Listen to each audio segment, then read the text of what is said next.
Hi, I'm Ellen Adams. I'm a recreational pilot. I'm based in Plymouth, Mass, although I have my home on the Cape. And I've been flying for about 10 years. I've got my instrument rating and am currently working on my commercial rating so that someday I can be a flight instructor. Hi, my name is Orlando Cavallo. I'm 61 years old. I've been a resident of Pembroke for the last 25 years, and I've been flying for American Airlines now as a commercial pilot for the last 25 years.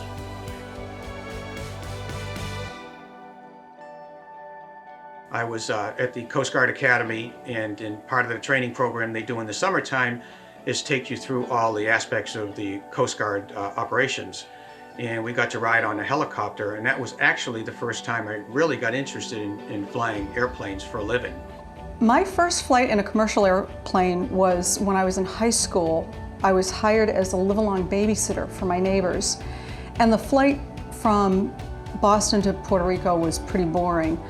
But when we flew from Puerto Rico over to St. Thomas, we were on a small airplane, and that was really fun. That was amazing. It was lower, it was slower, and we had a beautiful view of the Caribbean.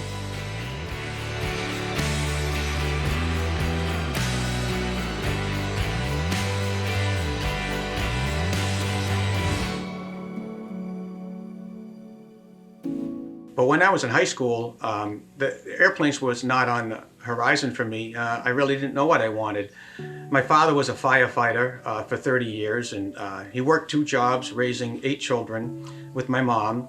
And I really loved the fact that he was a firefighter, and I really respected that job. And I told him I wanted to be a firefighter, but he told me, he says, no, you got to go to college and you could be anything you want. And that's because my dad was a full-blooded Italian, first generation, so those were the options I had. But, you know, when I grew up, we were on the beach a lot and swimming in the ocean, and I saw the Coast Guard boats out there, and I thought, oh, they're like firefighters, so why don't I, you know, look into that? And so I actually applied to the Coast Guard Academy and got accepted. And while I was in training there, you know, I thought I'd be driving ships, but when I got on that helicopter ride, I thought, oh wow, this is the way to go, aviation.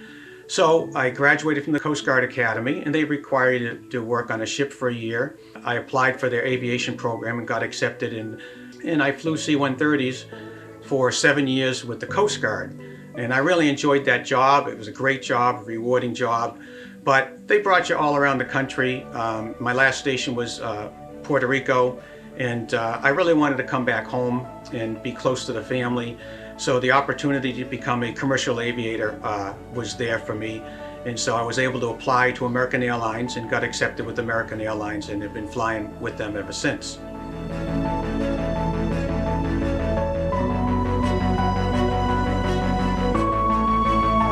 I had wanted to fly for as long as I could remember. And I took my first flight lesson, and my instructor said to me, like most flight instructors do, why do you want to learn to fly? And I honestly could not remember. I didn't know why I wanted to fly. So we were going along and I was taking my lessons, and one day we were doing maneuvers where we were turning in circles over Plymouth Harbor. And we were just going in these big, lazy circles over the harbor.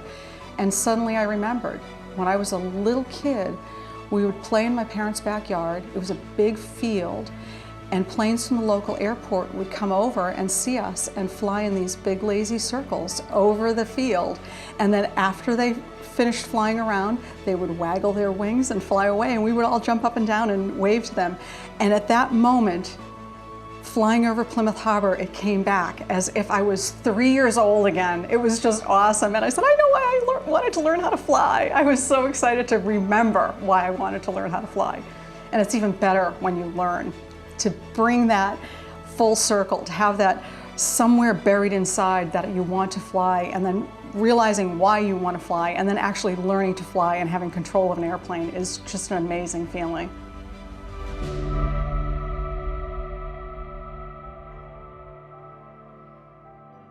If somebody's interested in learning how to fly airplanes, whether it's recreational, commercially, for the military, I would say that you kind of have to be dedicated for it. It's not something that you want to do a couple times and then, come back to it. If you want to do it, I would immerse yourself in it. One of the things that can be daunting is to think that you can't do this, and there is no way that you could ever be a pilot. But the first step is often as simple as calling up the local flight school and saying, I would like an introduction to flight. It's not that expensive. It gets you in an airplane. It gets you familiar with the environment. It introduces you to the people that you're going to be working with during your licensing process. And from there on, it's a sort of a self-guided adventure. It's a lot of fun to be up there, and you have control of an airplane.